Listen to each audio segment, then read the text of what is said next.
hujjat aka, mana men sizga ko'rsataman. Hamnaqa hujjat bo'ladi aka, mana. Bir fayl hujjat bo'ladi. Bu hujjatlar chiqqandan keyin boshida to'lov qilasiz bu hujjatlarga.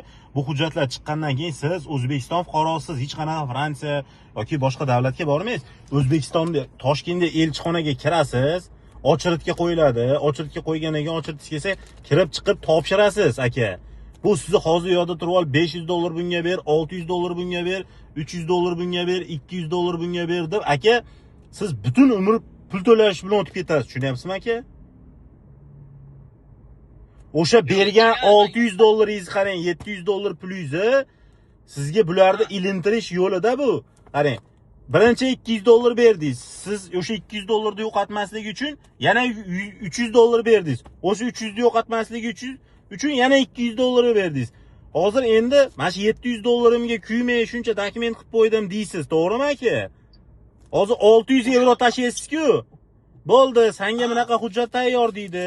Bunaqa hujjat tayyor, bitta hujjat ko'rsatadi-da, endi €500 yo €1000 to'laysan deydi. Yana to'laysiz unga aka. Ashdan qilib tugab sizni pulingizni ishlaveradi bular aka. Yo'q narsa u aka. Tushunyapsizmi aka? Ha, tushundim. Chakanatda gaplashib, mashinga papal bo'ldi. Ha, boshqa 100 so'm pul to'lamang hoji aka. 100 so'm pul to'lamang. Aka, shuncha o'zbeklar chiqyapti internetda bizga o'xshagan, men emas, boshqa o'zbek zabon insonlar chiqyapti aka. Shularga murojaat qilmaysizmi? Ras internetdan topib qolar ekansiz aka. O'zbek ko'z ko'r bo'ladi deb. Aka, bizni o'zbeklar mana shunaqa aka, o'zbekka ishonmaydi.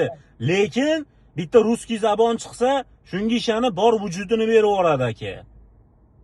O'shuning uchun, Hafiz aka, xohlasangiz pul to'lang dalchi, xohlamasangiz to'lamang. 100 ga 100 sizni aldayapti. Tushunyapsizmi?